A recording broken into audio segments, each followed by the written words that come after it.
just let you know. Sure. Okay. Good evening and welcome to the Last Pillar YouTube channel. Please subscribe, like, and share. Ladies and gentlemen, my guest today carries a warning that we cannot afford to ignore. Born in China, she spent her childhood immersed in the chaos, violence, and indoctrination of Mao Zedong cultural revolution. She witnessed firsthand how a society can be torn apart from within, how history can be erased, and how the youth can be weaponized against their own heritage. After escaping to the United States in search of freedom, she lived the American dream for decades until she began to experience a chilling sense of déjà vu. In the classrooms, our boardrooms, and public discourse, she recognized the same seeds of insanity she thought she had left behind. She is the author of the explosive and amazing book Mao'sAmerica, A Survivor Warning, and she has become one of the most courageous voice fighting against what she calls the Marxist takeover of American culture. It's an honor to welcome Shi Van Fleet to the show. Thank you. Well, Henry, thank you so much for that wonderful introduction. It's my Really pleasure. appreciate it. Mhm. So I would like, with your permission, to begin with even before the Cultural Revolution. And my first question is about the time when Mao seized power in 1949 by promising the peasants land reform, taking from the landlords to give to the poor. You call this the original identity politics. So my question is, how did Mao use envy, class envy, as a weapon to gain power, and what happened to those peasants once the party took total control? Yes, this is a very good question because a lot of since my book, a lot of people just focus on Cultural Revolution, and Cultural Revolution is the continuation of what the CCP has implemented since it took power in 1949. So it's very important that we go to the very beginning, and the beginning is always identity politics. And it's always about dividing people. Because if you want to rule a people, we know that saying, divide and conquer.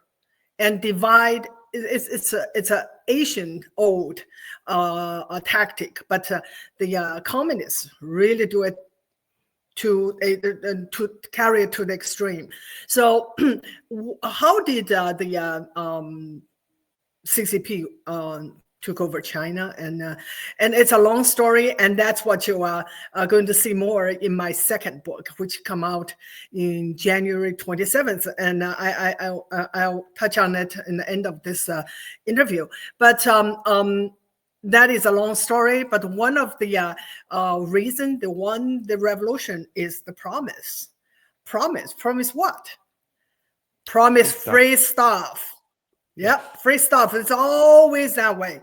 So in China, what at that time, what is this free stuff? It's land, because at that time, up to 90% of the population was rural. So to them, land is the most important issue, of course, and so they follow the communists, fought the revolution for them because they were promised they're going to get land. And so the first thing that the CCP did when they took over China was to fulfill their promise. Yes, they were going to give the land to the peasants, but not just give it the land just like a administrative decision. Now because they have power, they could have done that. They could have just used administrative power, just say the land goes to the peasants. No. In order to get land, you have to fight. I mean, the peasants. You have to fight for it, and you have to kill. Kill who? The landlord. Okay, so because they want to use this as a way to divide the entire population and make sure that everyone participated in this continuous revolution. So they divided the entire rural population into five categories. There were specific, criteria.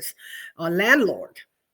Landlord, basically, the people who have land, but they rent it out because they don't work on the land. And then the second category is rich peasants. Rich peasants were those who have land. They hire farm hands, but they also work on it. So themselves do some farm work. And so those two categories were the enemy of the revolution, and their land would be taken. And then they have another three categories: middle, lower middle, and a proletarian. Middle and a lower middle peasants. They have little land, but they work on the land, and then it's just like a self-reliance. They plant whatever they consume. Okay, and then proletarian, landless peasants. They were the allies of the revolution. So those three classes will fight and take over the land, and in the process, they will kill the landlord, and so that they get rid of the class. The goal is make it classless. So. And people were thinking, okay, so they did that. They absolutely did that. But the process is really important to understand. So everyone was assigned a label. Okay, so that become your identity. And so, and that identity become part of you. And that is so much part of you that you eventually pass it down to your children. Okay, so if you're a landlord and your land were taken violently by the peasants, and they do everything they did in the Cultural Revolution, they did in the so-called land reform. So it's not like they just go there and take it. No. They have to get the landlord, and then first of all, they have to convince the poor peasants. Those are traditional people. Many of them believe that they were poor because they had bad luck or whatever. Usually the Chinese traditional Confucius teaching was that if you're poor, it's your problem. You really had to work hard, or you can, to improve yourself. So most people, peasants, thought it's because, I'm just, born poor, I'm just bad luck and everything. But that's not good. You can't be a revolutionary if you have that kind of thinking. So the communists have to send work team, basically the indoctrination team, to go to every village and tell the peasants, no, you can't think that way. No, you are poor because he was rich. So to build up the resentment. Yeah, absolutely. So a lot of them have to go to the household by household and talk to them and deep into the night to educate them, to re-educate them. Basically, say those landlords, they were rich because they exploited you. Yeah. So in order to become not poor, you rely on the communists. We are backing you.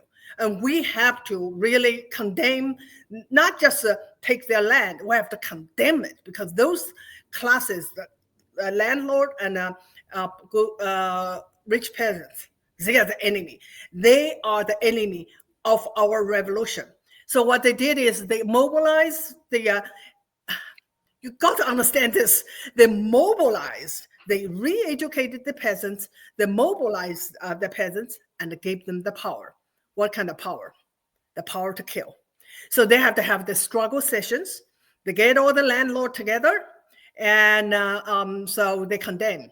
And then usually they have trouble getting peasants to go there, openly condemn. So usually they would go with identify.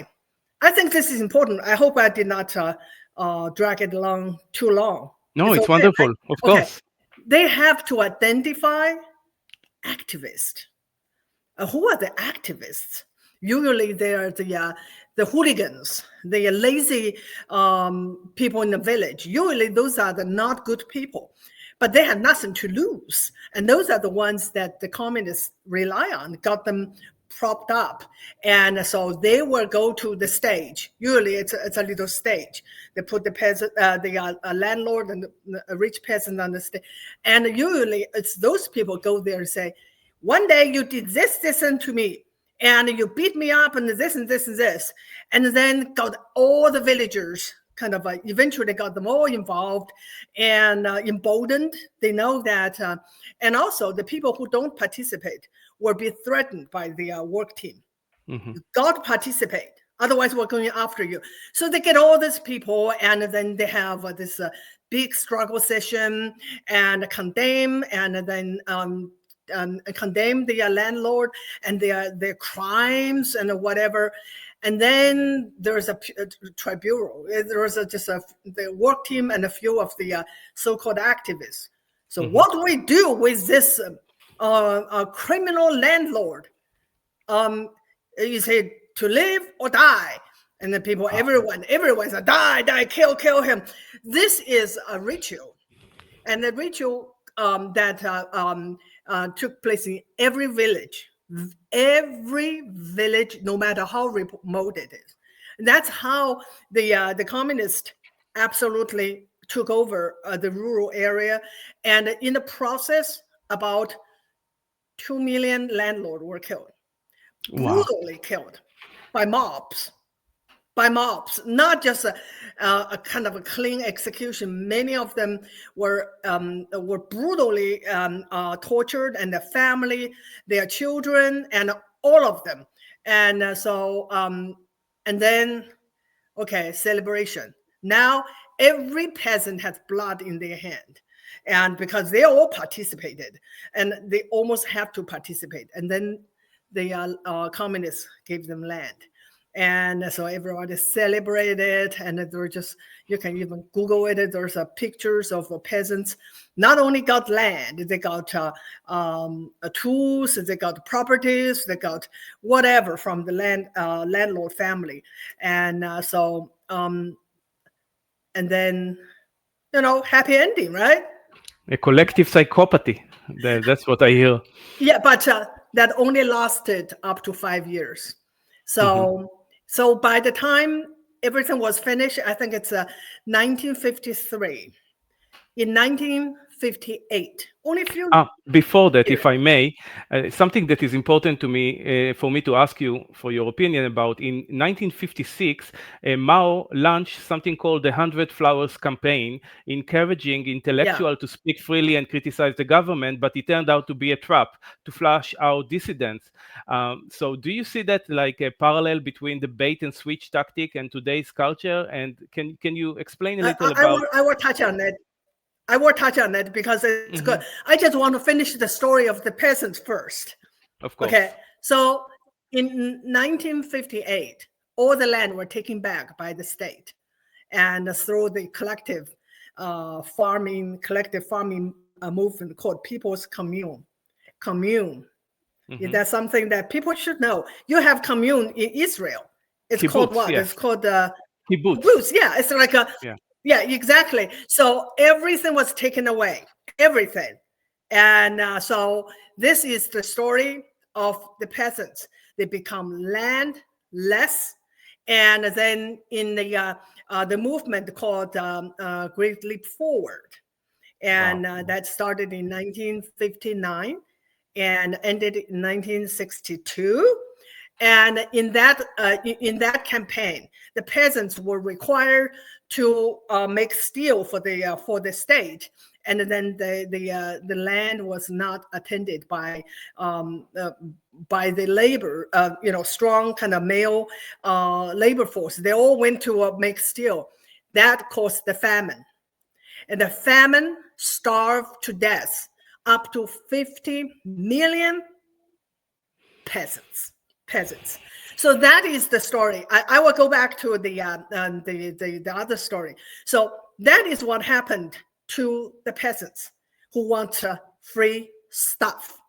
Yeah. And that's the end result of the reward of joining the revolution.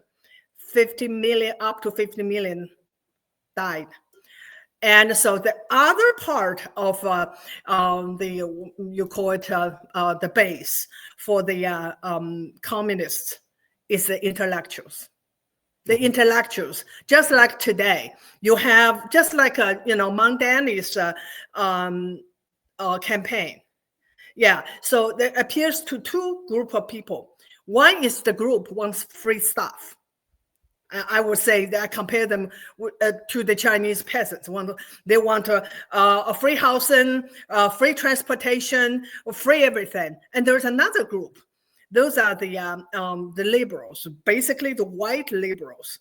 And those are usually well-educated, too well-educated, or in other words, too well indoctrinated.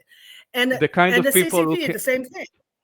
I would like to say that those intellectuals are the kind of people who are so successful that they cannot produce anything in the free market, and they are getting everything from the state, and they need the power of the state to steal from everyone else. So those two groups. I know, but exactly. But in China, this also is a group that the communists relied on to win the revolution, because those are the people who are well educated and who bought into the Marxist ideology, and they feel like they want to help the poor. They want to help the poor, and they believe that socialism is the future for China. So they help the communists big time. They help them with public opinion. Those are professors, students, college students, and so they thought they truly believe. Those are true believers. They truly believe in communism. So after the revolution, they feel like, okay, I helped you. Maybe now I can be part of your government, right? I can help you to realize this glorious goal, a goal of equity, goal of like we all now have share everything. But those people are the people that Mao had problem with, because those people, they think somewhat, and they question. Those are the troublemakers. So in 1956, just like you mentioned earlier, Mao wanted to do something about those people. I simplify it. Okay, I just want to say I simplify everything. So he said, okay, we will identify what they really think and who are those people. So he launched this campaign that has a beautiful, beautiful name called Let 100 Flower Bloom. And let 100 school contest, meaning everyone has an opinion. We want to hear it because we trust that you want to help us to improve our government. And so, well, those by then, those so-called intellectuals, they already have a lot of problem with the government, and the main things that they feel like they can't really speak freely. But now they said, okay, now Mao really look like sincere, want us to talk. And they fell into the trap. And a lot of them start to talk. And some kind of harsh criticize the government. Some just make some kind of like they just notice something that is not quite right. Less than a year into this, okay, those people, they talked. We know who they were, and we know what the dangerous ideas they have. So Mao turned it into from 100 flower to anti-rightist campaign. All those people who dare to say anything, they were all rounded up. This time he did not kill them, kill some, but send them to gulags. Gulags, and we don't have the number exactly, but it's in the millions. And many of them died during the famine, because the famine affected everyone, and they were the first to go. And those people include a lot of people, the well-educated individuals from the West, from the United States. They were just so stupid That's the only way to say it, because they never understood communism. They went back to China to help the new regime. A lot of them were among those who were sent to the gulags. Many of them never made it way back. And so that's what happened. That's the history that people like Hassan Piker, do you know him?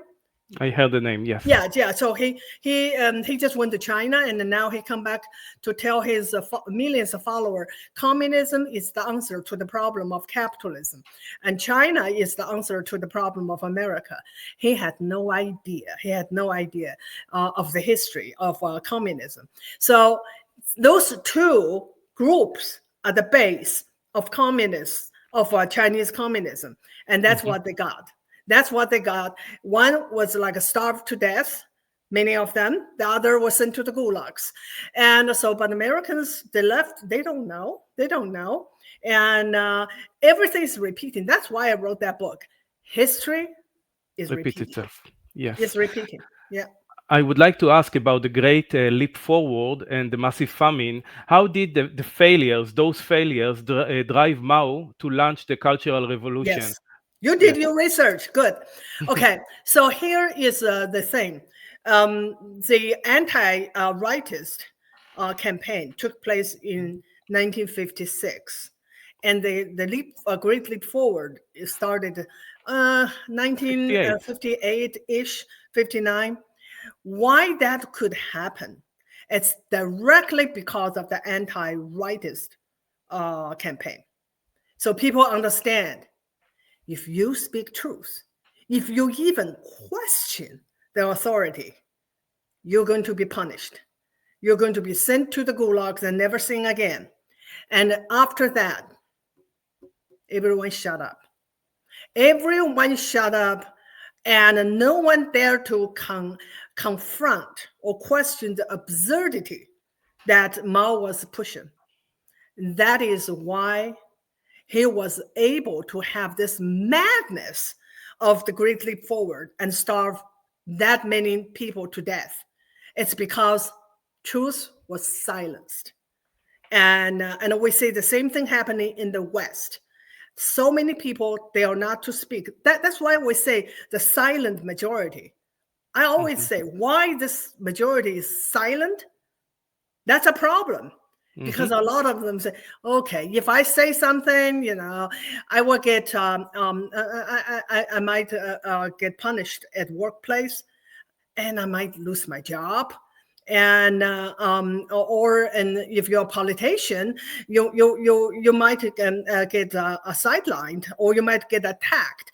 So that is the same thing happening in the West, the fear.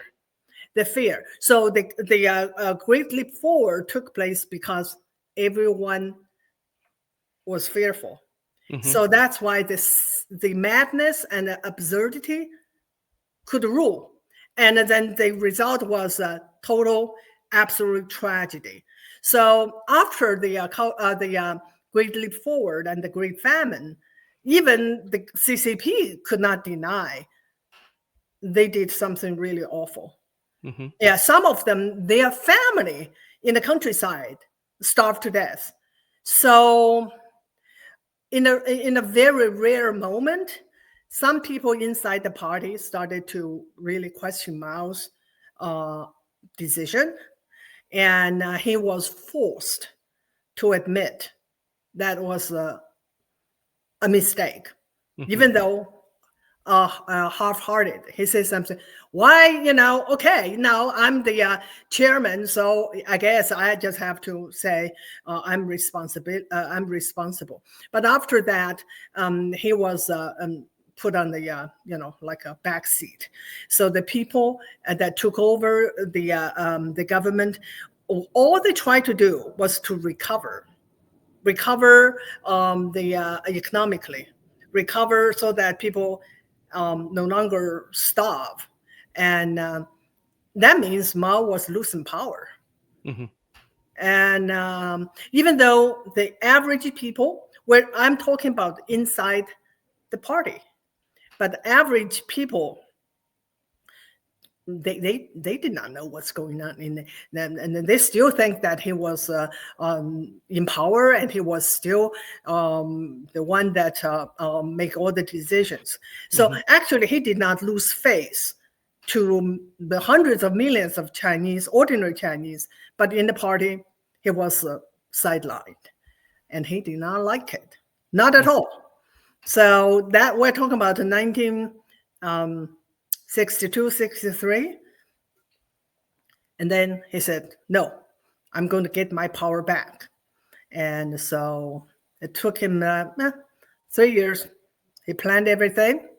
And then in 1966, he launched this cultural revolution for one thing, to take power back. And so this time, he did not use peasants. And he had a new army at his disposal. The students, the young people, the kids, exactly. College students down to elementary school kids. And they were called the Red Guards. Yes. With that context in mind, we are reaching now 1966 when the revolution officially began. You were just a first grader. So what are your earliest memories of how the atmosphere in your school and community suddenly shifted from order to chaos? How does it look like? Yeah, it's to me, I was not even 7 when it started. And to me, it's like all of a sudden. And so all of a sudden, I had one semester of my first grade. It was kind of normal. We have textbooks and, we went to class. The textbook was already indoctrination, but not that, not that much. It's like, we still have a textbook. I remember is kind of about nature, whatever. And all of a sudden, everything stopped. The only thing I remember is all of a sudden. And then school stopped. And then the kids were after the principals or administrators. And they were also identify which teacher was bourgeois. You probably, and today's Westerners probably, what bourgeois?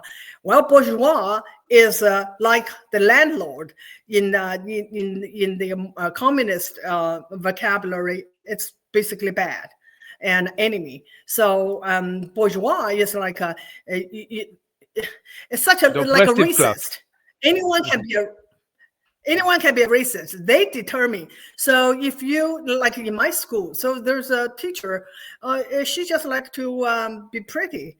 And pretty, I'm talking about the basic. She just make herself, presentable, clean, her hair, she put more attention to her hair.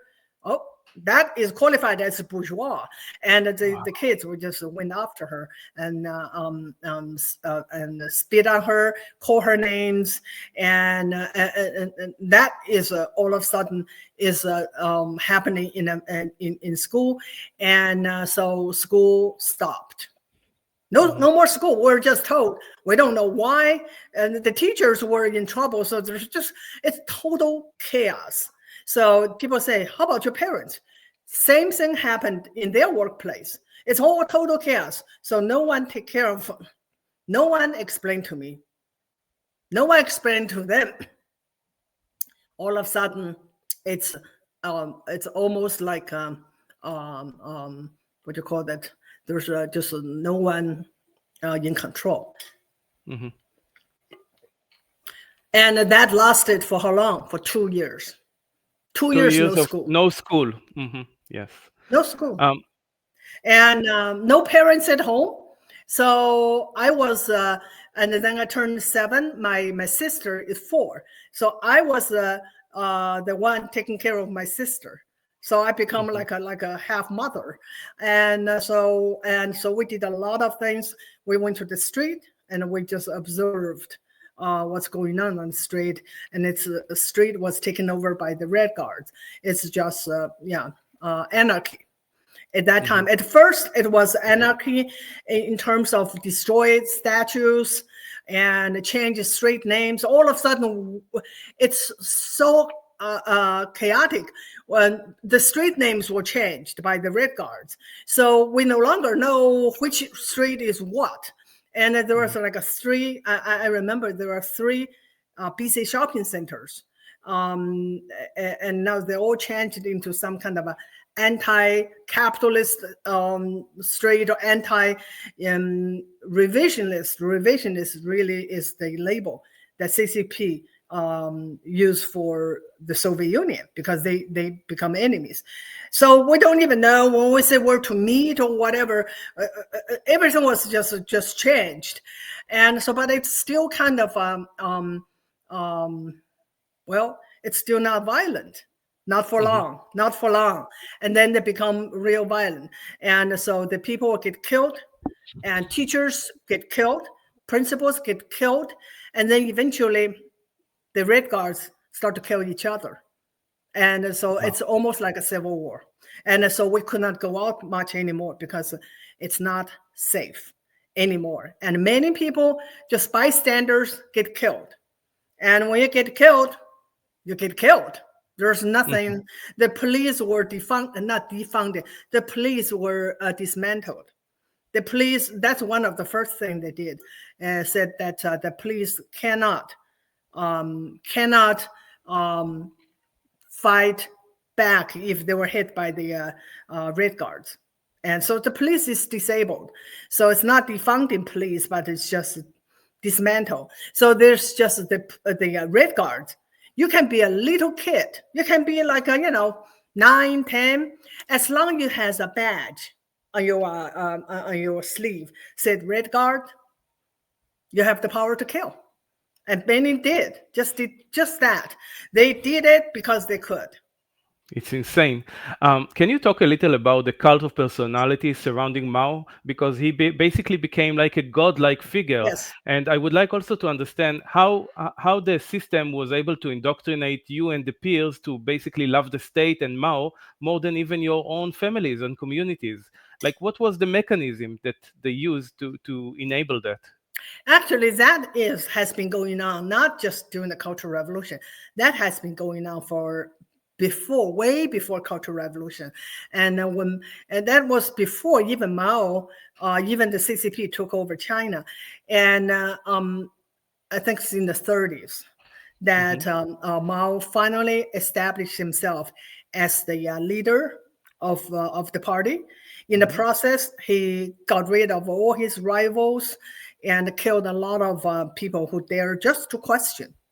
And so, and after that, during the after 1949 when he took power, that has been part of the indoctrination through educational system, through media, through entertainment. And that is not just the young people, everybody was indoctrinated to believe that he was, we call this the father. Basically, he was the father of the new China, and he was compared to the rising sun. There was a theme song for him that's about the sun that gives us life and gives us so it has been like that for a long time. But during the Cultural Revolution, that went to the extreme, and it was actually promoted by his so-called hand-picked successor, Lin Biao. And so he was the one that made that little red book. And he was the one that created this cult of personality, so much that we truly believe he was our God. And so because people know if you question, what's going to happen to you. So everyone went along. Everyone, and so it's like in the meeting, when Mao appeared, everyone applauded, and the applaud goes on and on and on.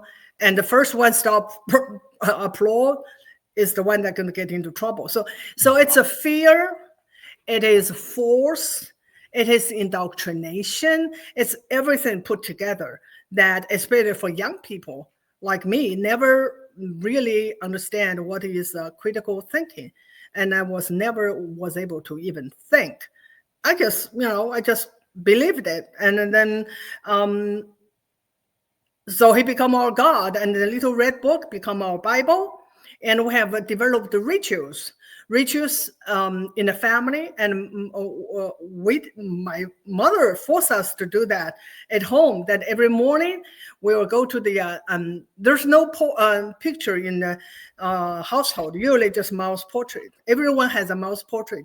So we'll just use the little book, and it's called Early in the morning, we will just get his instruction. And we will just say that, good morning, and we're here, and we will spend our day following your instruction and whatever, and it's a ritual. And then in the evening, we have to say what we did for the day, kind of like a confession. Wow. We did not, I did not do this well enough, and I'm just sorry. I try my best in the future, that kind of thing. It's so damn stupid, but we did that. And my mother forced us to do it, but it did not last long, because you do it to show people, right? To show the world you're really loyal, but at home, no one saw it. She probably realized there's no point. And so I just thought it was kind of stupid. No one saw us. So we're doing this for what? And then we stop. But that is something in many places that people do. In the morning and in the evening, twice a day, you do this ritual. And so I want to go back to what happened to that successor, Lin Biao. He was the one really single-handed created this cult of personality and perfected it. And eventually Mao grew wary about him, and thinking that he was probably want to take over the power or whatever. So he has to escape. And a so-called, there is a conspiracy against Mao, and he has to escape. So he tried to fly to Soviet Union. His plane was shut down in Mongolia. And that's the end of his handpicked successor. These are the stories. It's like the communists kill more communists than any other group. And all these comrades, all this, your colleagues, your fellow travelers, they all get killed by the communists. I understand. Can you describe a little more, elaborate more, how a struggle session look like? Yes, struggle session, I already explained a little bit in the land reform.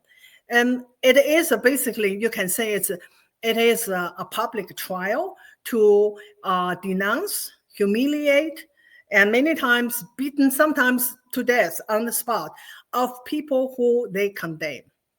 And so that can be anyone. And in the beginning of the Cultural Revolution, that was teachers and principals. Why?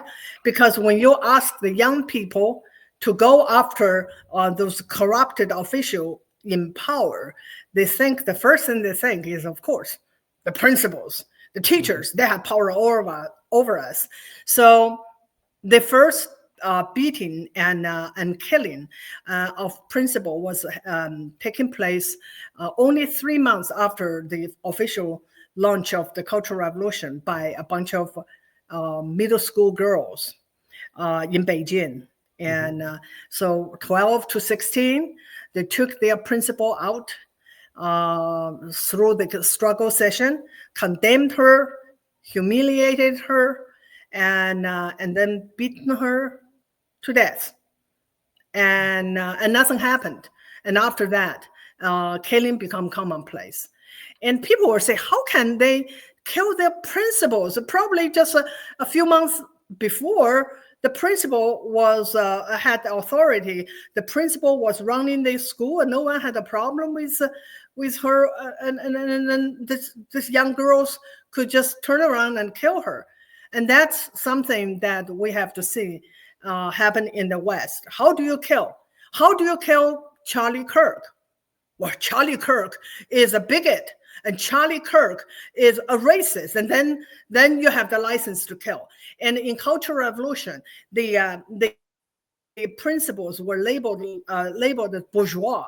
They are labeled as bourgeois authority, enemy of the revolution, enemy of Mao, enemy of the party.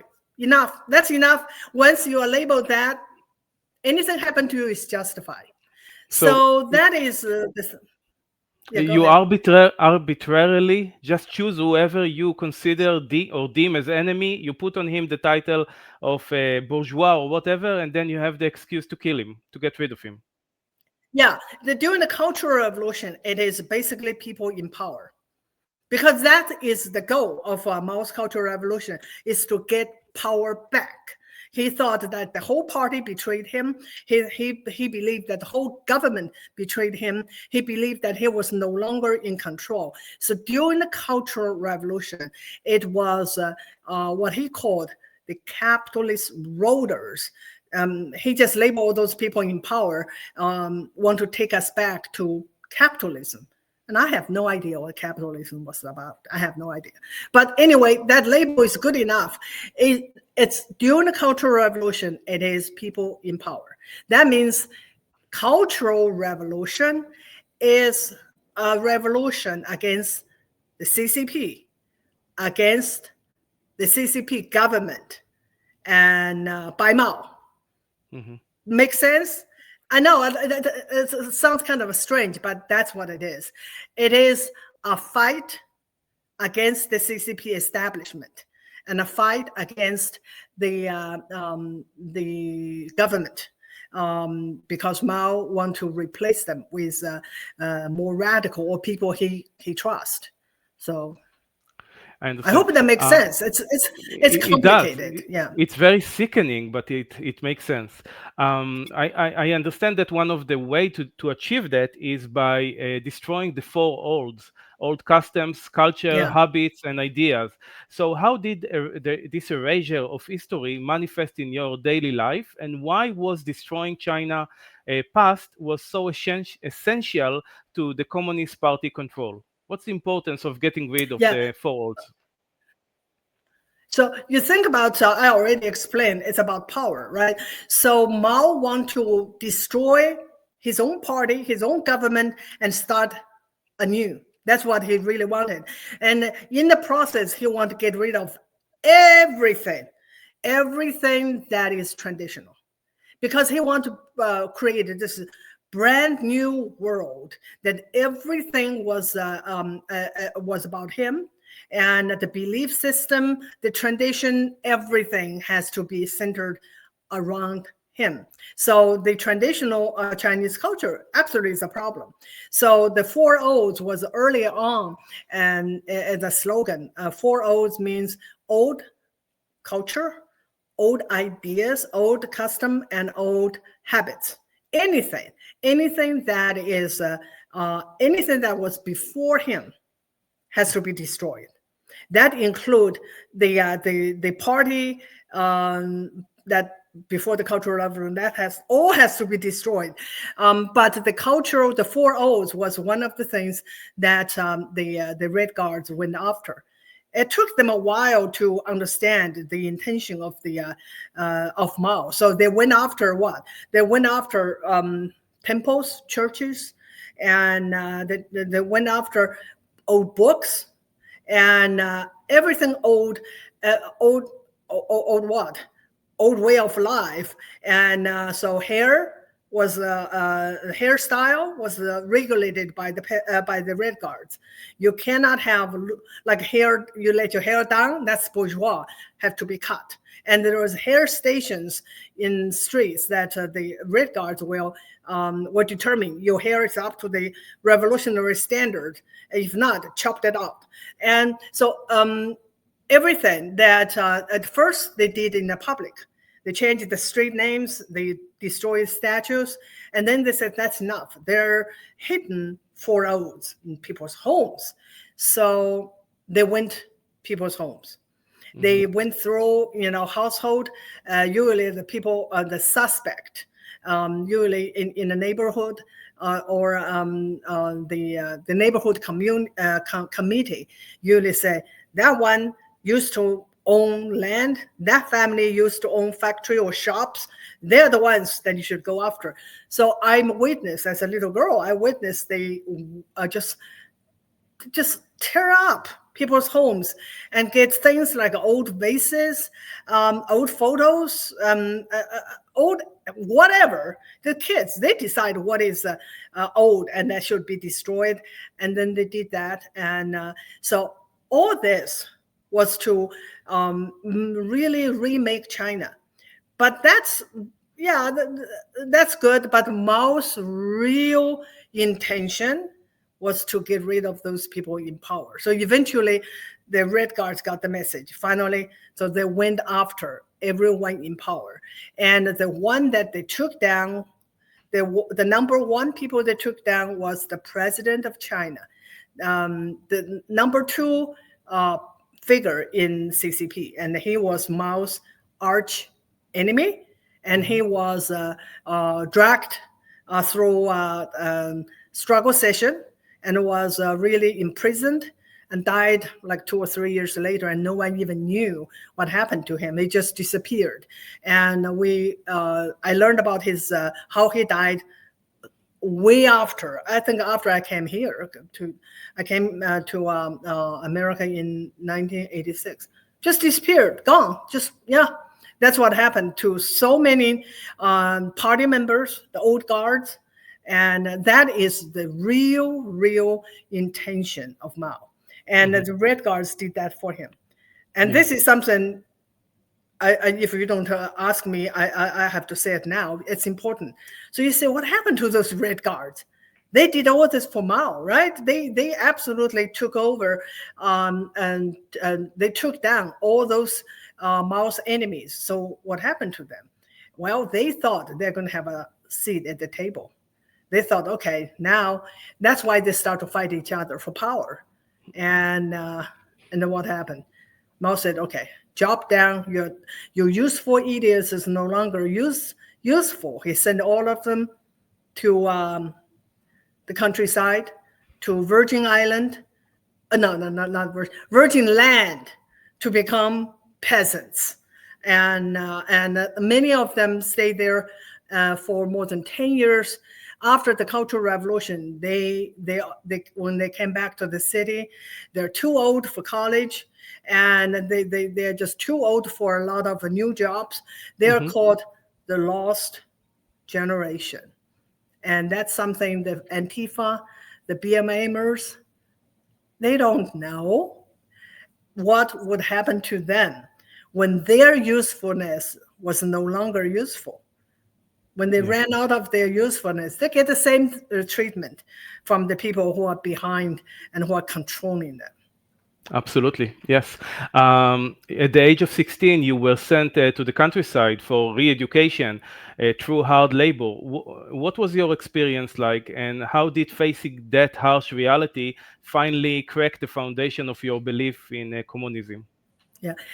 So Mao sent the Red Guards to the countryside. I think it's 1969.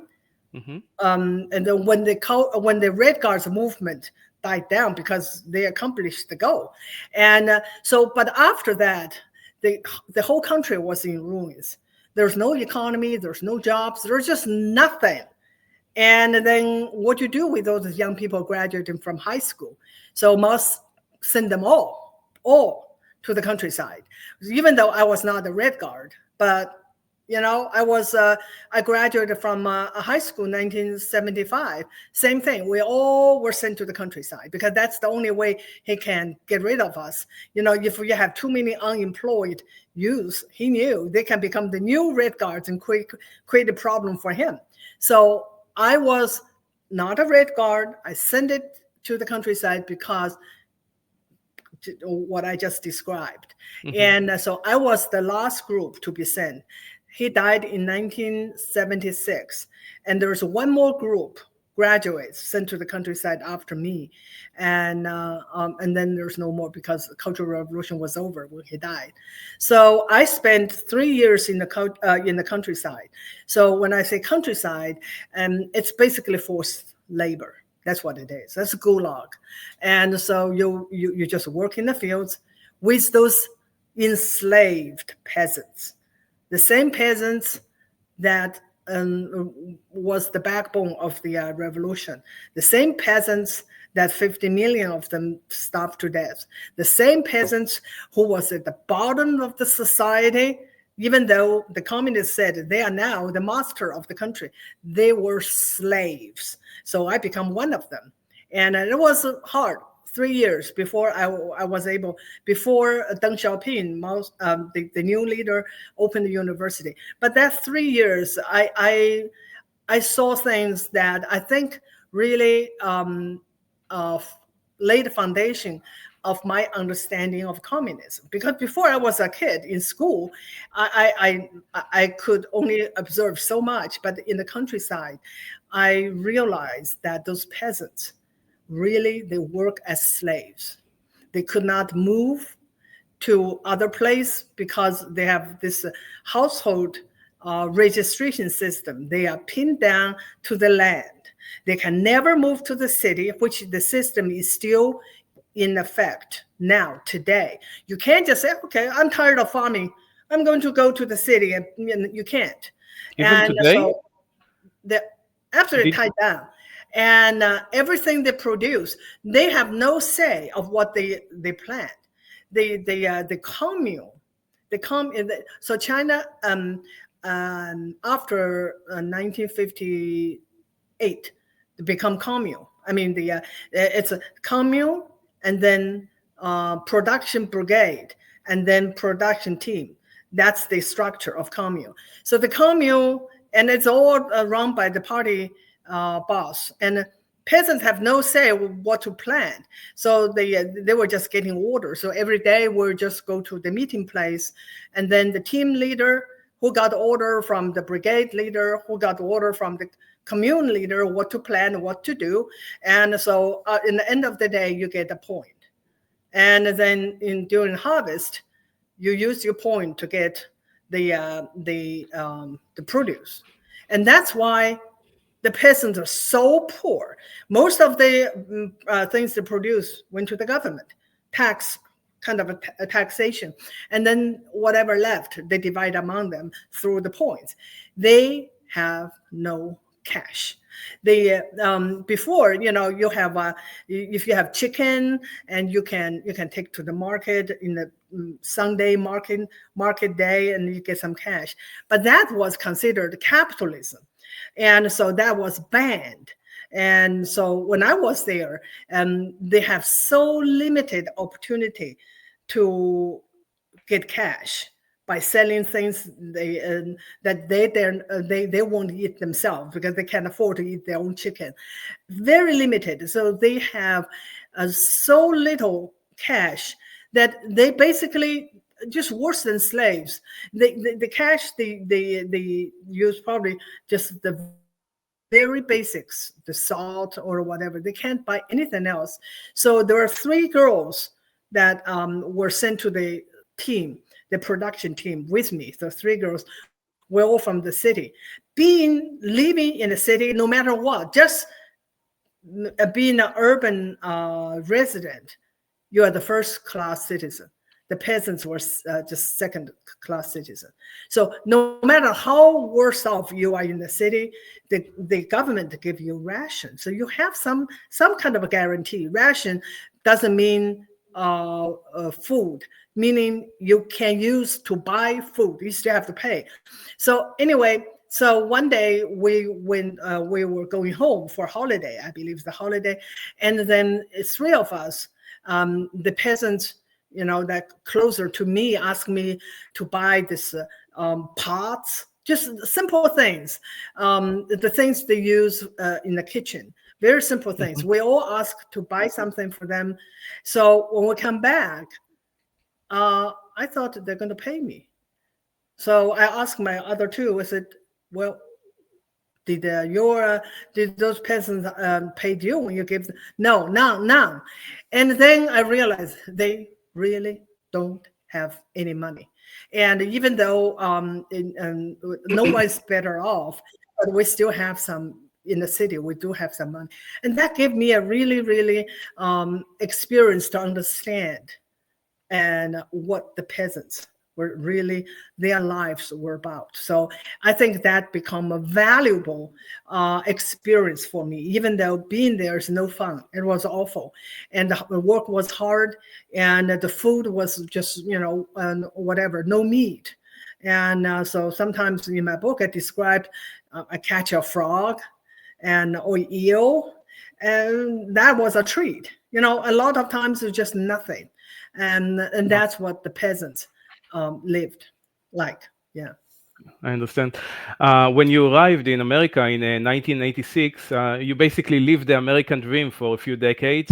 And obviously you were able to contrast the freedom that you felt in America compared with the collectivism that you grew up with. Eventually there was like a moment of déjà vu that you felt, and you saw that something is changing in America, something terrifying.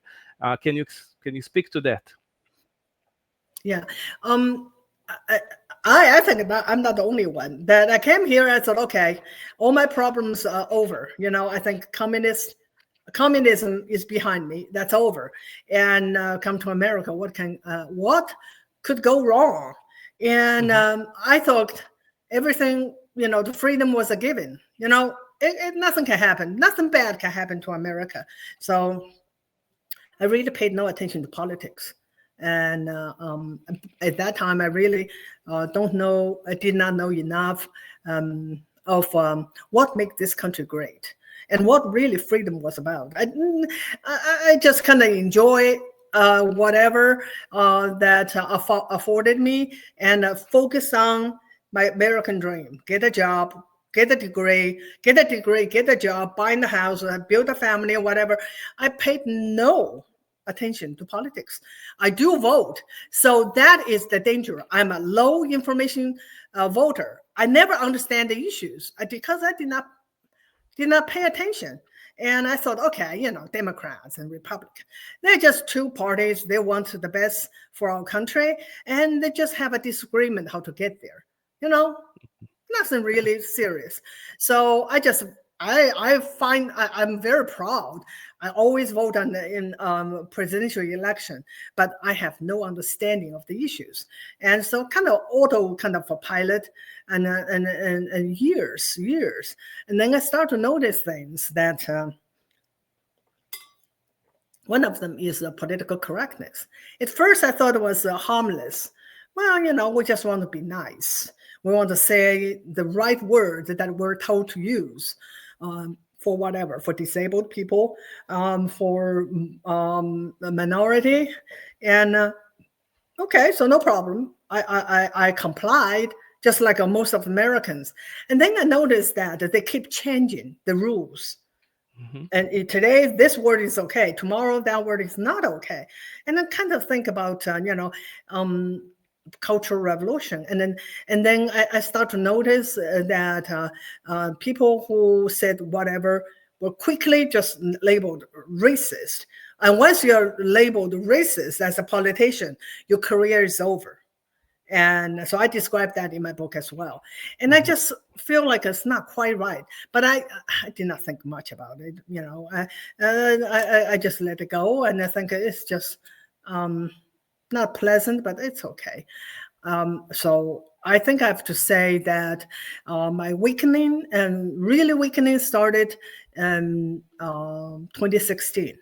And because I saw this was going on, the left trying to label, Trump or any Republican, bigot and whatever. But I still have to say that I noticed those things. I still was not involved. And I did not even pay attention to Trump's first administration. And every day I would go to work, and my radio is set on NPR. Do you know NPR, public radio station? It's a communist. It's basically a communist radio station. I just listen to it without, whatever. And I said, oh, Trump, always in trouble. was he always in trouble? This one resigned, and that one was was under investigation. I thought it's his fault that somehow he got all this wrong people into his. I still did not pay much attention until 2020. 2020 was the absolutely it's the turning point for me, and so. I saw this BMM, the Antifa, and then burning the cities and the statues, change names of streets. And then I said, okay, that's it. This is unmistakably cultural revolution. So I started to, every day when I came home, I would go to YouTube. I listened to all sorts of, basically right winner state channels, and I start to read, and I said, this is cultural revolution, absolute cultural revolution. So towards the end of the, so 2020 was the first time ever I decided I'm going to do something about the election. So I volunteered. And then I joined the local Republican committee, and still just doing minimum. But I feel like I need to do more, because being volunteer for the early voting or whatever, I just feel like it's not enough. And so 2021, I went to the local school board meeting, and so I only have 1 minute. Everyone had 1 minute comment. So I just said, what's going on now in school? And remind me of the Cultural Revolution. And that is Marxist. That should not be here in the CRT or all these things. I think it should not be in our school. And so I thought, okay, I did something. I had no idea. I absolutely was shocked the following day. And my phone was ringing like off the hook. People just say, oh my God, what you said was just so extraordinary. And the Fox News called. I was like, everyone should know this is like a cultural revolution. And of course, I found out soon enough that everyone didn't know. People still don't know. And so so many times I say I'm a accidental activist. I did not plan all this. And if I knew before going to the school board that the Fox News would call me, I would have an live interview on TV. I was, no, I will pass, because I had no idea that and Charlie Kirk played my clip, and all this the platforms or podcasts I listened to, they played my clip. I was like, oh my God. But I still have a decision to make then. I can say I did my job, I'm done. I can't. It's just too dangerous for me on the media spotlight, because I have to think about my family in China, and I have to think about myself here, think my job, all the stuff. But fortunately, it did not take me long to make that decision to say yes to Fox News Hannity request. I said, you know what? This is bigger than me. This is bigger than my family here in China. This is about America. So I just said yes. After that, it's all history. After that, I never stopped. And and then you found me. And so I'm still talking. I will never shut up, because Americans still don't know. The Western world still don't know. People in Israel don't know. And people in Latin America, they don't know. And that's why, that's why we have to wake people up. The same idea that destroyed China is now threatened to take down the free world. You're talking a lot about the woke ideology as basically Maoism with American characteristic. And I'm afraid that my audience are not really familiar with all the little different strategies that they are using. Can you like give different examples on how they are like applying it and basically subverting our culture in today's Western civilization? Like specific examples so people can recognize. So when I say Maoism, when I say Marxism, and they don't always appear the same way. Mm-hmm. And so it always went through some kind of a transformation in a different country, in a different culture, in a different time. So even the Soviet style communism, when it comes to China, it went through a lot of transformation, and to so that it fit the Chinese society, the culture, and so, but up to the point of Cuba, the communist revolution, it's basically class-based. Yeah, just class, just as I described. If you own land, if you own property, if you have more than your neighbors, you are the enemy, and you just have a label. And then you become the condemned class. And so that worked. That's it.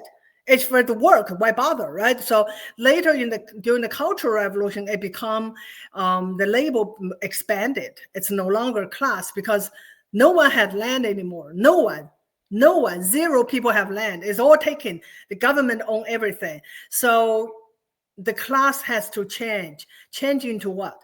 Change into, if you think like those who own land, you're just as bad. Okay, so it become from actually owning property, become you think like a bourgeois, you think like a landlord. And who determine?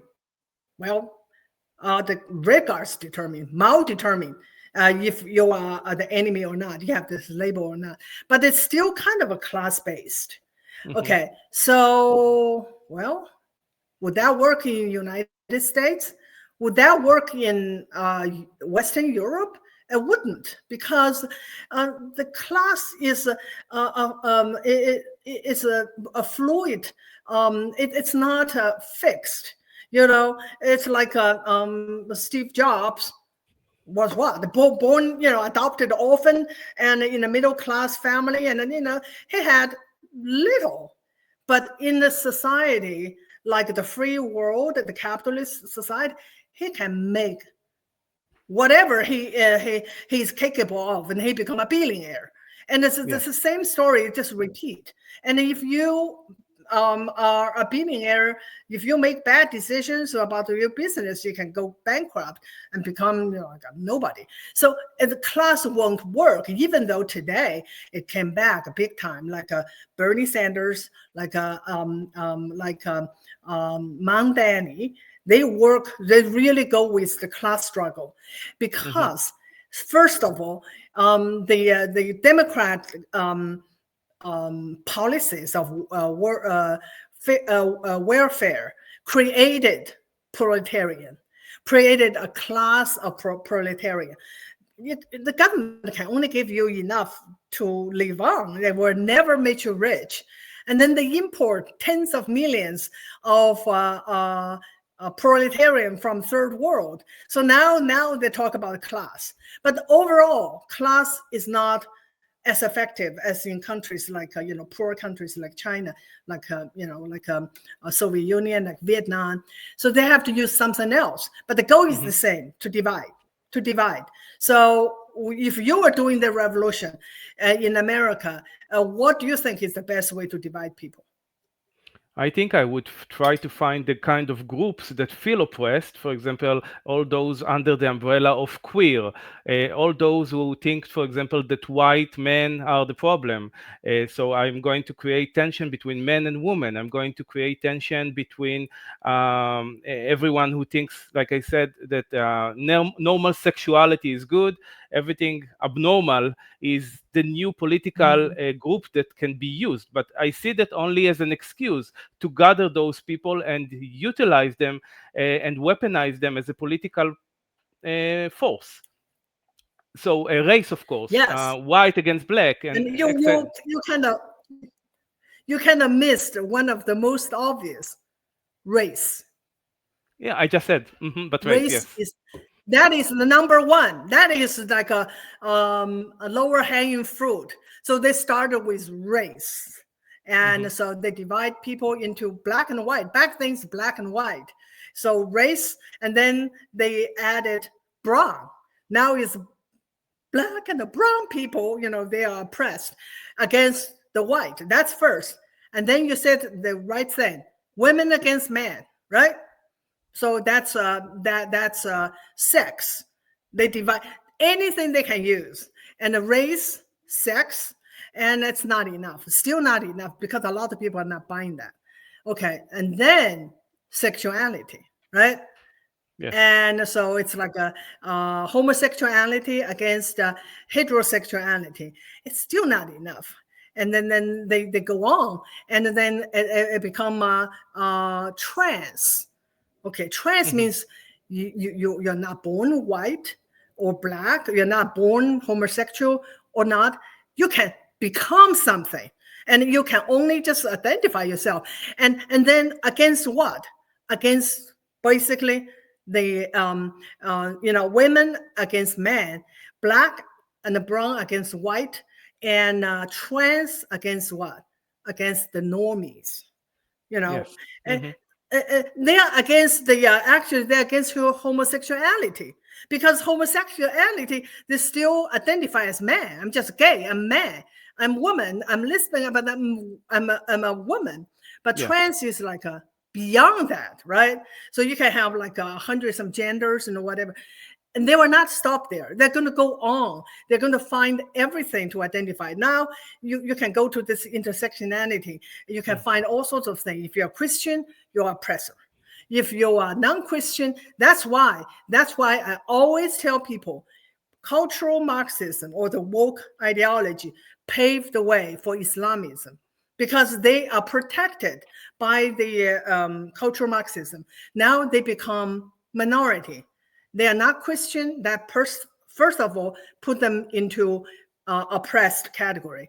And then they are not white, even though a lot of them are just, to me, it's just as white, but they become oppressed. And then there's all sorts of them, put them into the category to be protected. They become the protected people. That's why I always say that if we want to fight against Islamism, the real problem is cultural Marxism. So they continue to do that. And then if you are middle class, you are the oppressor. If you are poor, you are that's more or less class. And then they go on and on. There's all sorts of things. If you are able-bodied, you are oppressor. If you are disabled, you are oppressed. If you are fat, you are oppressed. If you are ugly, you are oppressed. You can just go as far as you want, because it's just whatever. And then they use all of them, and then just prepare to see new categories of this so-called marginalized people. But why they do that? That's the question. Why they do that? Divide and conquer. They divide people, make people against each other. That's how they gain power. And that's why all this is about power. It's about getting power. And so you just, why they do it every country, a free country?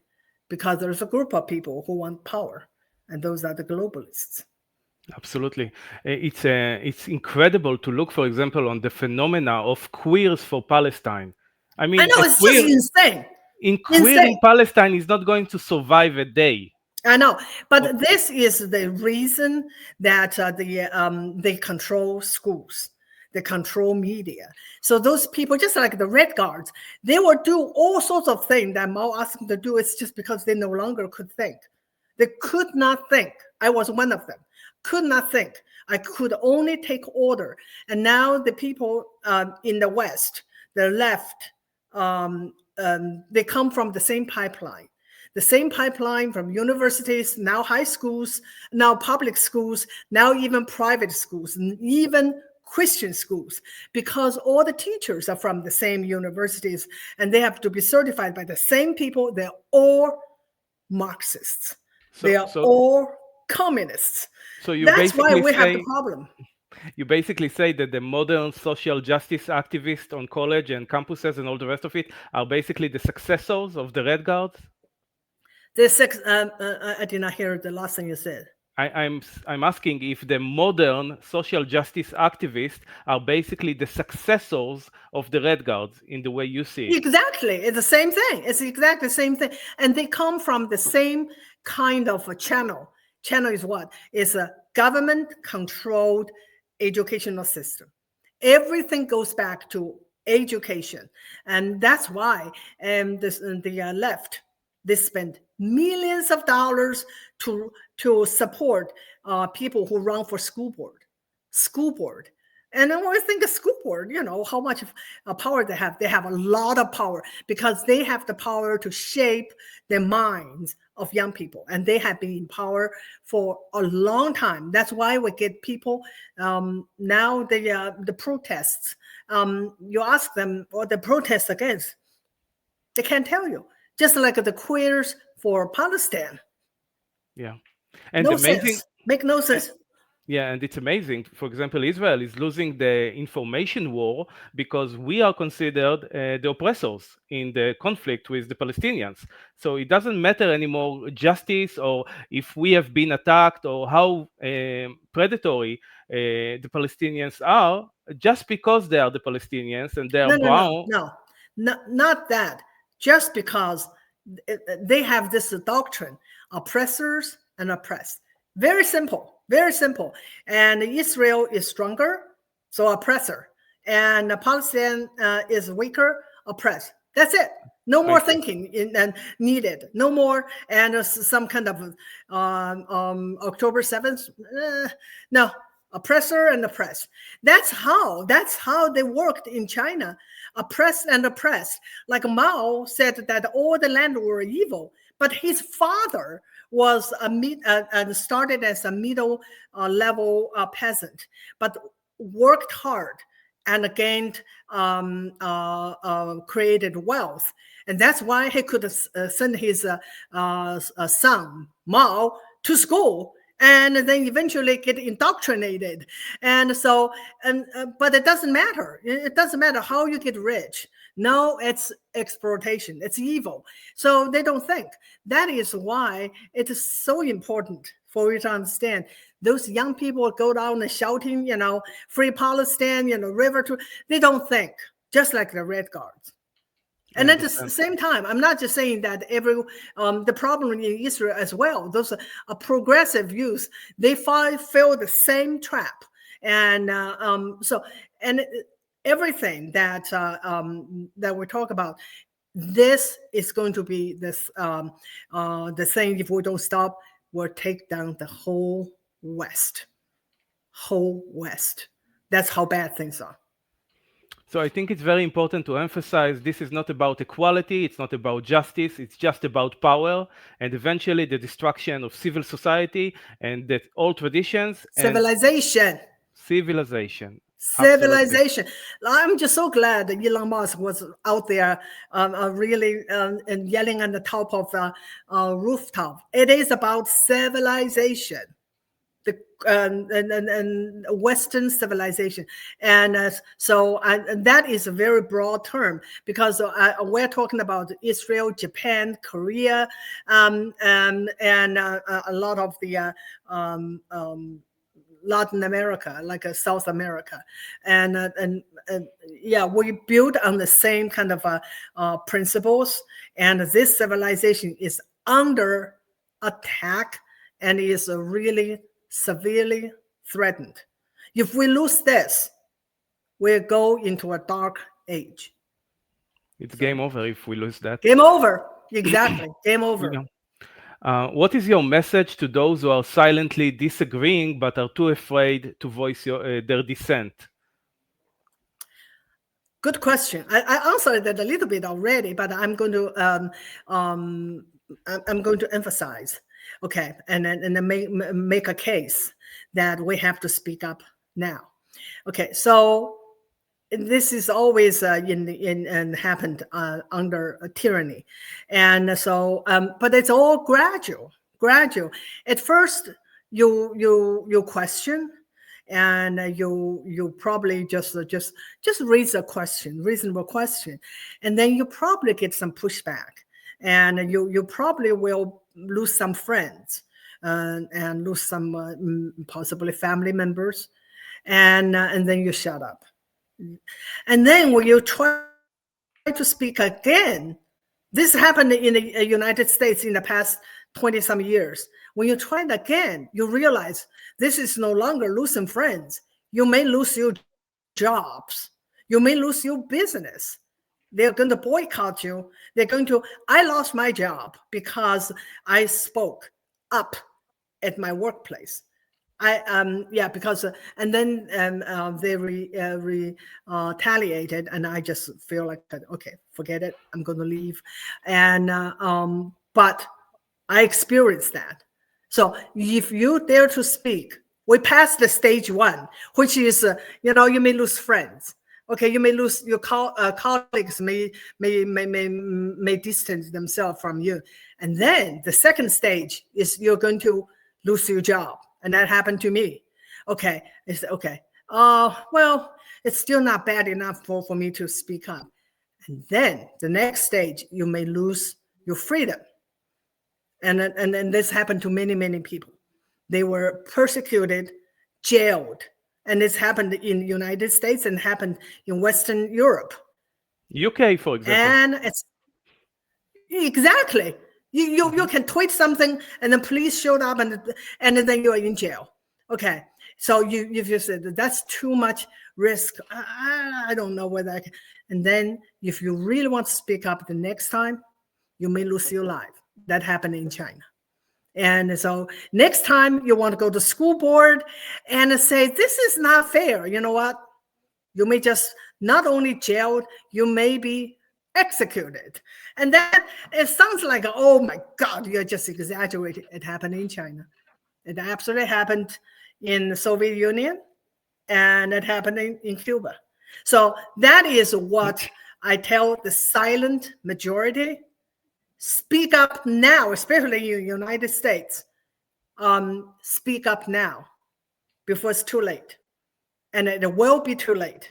By the time you recognize that, oh, no, this is too bad, I have to speak up. By then, you may just lose your freedom and your life. And so that's why learning history is so important. And you think those are impossible? No, it happened. And it happened repeatedly, even in China today. Look what happened to Jack Ma. Billionaire one day, and then disappeared the next day. Yeah. And there's a lot of people in the party, and because Americans don't report those kind of things. And so the foreign affairs minister, he was a little bit kind of a pro-America. I mean, it's just a little bit. He disappeared. No explanation. His name is Qin Gang. Rumor said he was executed. So it's still happening. All he did was, and I think that for him is like he was more like on the side, like probably don't go support Russia in a war or whatever. It had some kind of a little bit disagreement. I don't even remember the detail. He's gone. Just by speaking up. It's still happening in the totalitarian countries like China. And you think that's not going to happen here? It will, if we don't stop it. I understand. What are the practical steps that, for example, parents can do with their children? Should we take our children out of school, out of the indoctrination centers to be able to protect their minds? What do you call for? I know that is a tough question. We already lost control of our schools, really. I mean, that's just the fact. And homeschooling is not practical for many people. two parents work, but still you can do something. And you can kind of, in America, they have like a group of homeschoolers. They team up. They will hire teachers, or they take turn taking care of the kids, or you support school board members who are conservative. We just had an election here in Virginia. We lost everything. We lost governor, lieutenant governor, attorney general, and the seats in the House and representatives. And we lost, but we have won our victory. That's school board. And so I had her on my X space last week, and it is not a small victory. It's a huge victory. We have to take back our school. We have to. If you don't run for school board, support those that you agree with, conservative school board candidates. And also you have to pay attention to your kids. That's something I fail to do. A lot of people fail to do. I just have my child to the school thinking they're going to do the right thing. They didn't. You have to constantly have conversation with your children, ask them what was taught in school. And when you hear things that you have to educate yourself on many important issues, so you can have a conversation with your children, and then you can have something to talk back to. And I remember back then, I have when I was told that Black can't be racist, that it's all about power because they don't have power, I have no answer. I did not know what to say. And now I'm educated. I know what to say, and the parents have to do the same. You just have to do the same. If you can't afford to have, private school is not any better. That's the bad thing. But you have to educate yourself so you can educate your children. And if you don't want to be bothered, just be prepared. Your children, especially after college, they come back Marxist, against your value, and basically against you. And you're going to lose everything. You're going to lose your children to the Marxist. That happened so many people. It's just so sad. And so you have to take over, get involved, but first of all, educate yourself by listening to podcasts like this and read my book or read other books. You got to educate yourself and become an informed voter, just like me, a low information voter for decades. I agree with you 100%. I would actually suggest that people should change their priorities a little bit, take responsibilities of their children, and keep them at home, because if they send them there, they will be indoctrinated. And like you said, they will come back home as Marxists, and eventually there will be no home, there will be no family. Oh, there's so many family broken because the children turned against the parents. Yes. Absolutely. You have an upcoming book this January. I think it's going to be called Made in America. Can you maybe tell us a little bit about the main message there, and what did you research and what did you find? Yeah. So my first book is about the parallels between the Cultural Revolution in America and China. And I happen to just experience both of them. I lived through both of them. And and many people just say that's an eye-opener because they did not know. They have no idea that this same thing happened in another country, and not that long ago, 50 years ago, not that long ago. But this book is the title. Can you read the whole title, because the subtitle is so long and I can't. I don't have it in front of me. You don't have. I have Made in America. I can find it if you want. It will take me a second. It's Made in America. How the hidden history of how the U.S. enabled communist China and made it our greatest threat. It's a long subtitle. So what this is about is the history that so many people don't know, including our political leaders don't know, is that United States played a very important role in the creation of the CCP, and enabled it to take over China, and then enabled it to be the most powerful and wealthy communist country that now threatened to take over America. So, just 1 minute. Bless you. Yeah. So what I'm trying to say is that America is responsible for the rise of the CCP. It's because the enemy is always within. It's always within. And that is why I tell people, communist China is bad. We know it. It's communist country. But we enabled it. We enriched it. And Clinton's invited, allow it to come to the World Trade Organization. And then we allowed them to come to United States to infiltrate our educational system, such as start with Harvard, and then we allowed them to buy land. We allowed them to steal our technology. We allowed. That is my main message. So how do we fight communist China? We fight communists in America, in the West. That's how we fight communist China. So that's the main message. I understand. One more question, if I may, because we are 1 hour and 30 minutes exactly. Yeah. About the one-child policy and the demographic problem in China now, and what about the Chinese people today? Are they aware of the bloody history and the insanity of the communist regime? Like, how do they cope with knowing all of that and not doing anything to liberate themselves from this madness? So, well, and China, just like before, the educational system was controlled by the communists, Communist Party. So I don't know how many people know about the bloody history of 330 some million unborn forcefully aborted. That is the population of United States, forcefully aborted. Okay, wow. And this is not only that. This is also another story. Apart from being bloody and brutal, is when the government make decision, this is the result.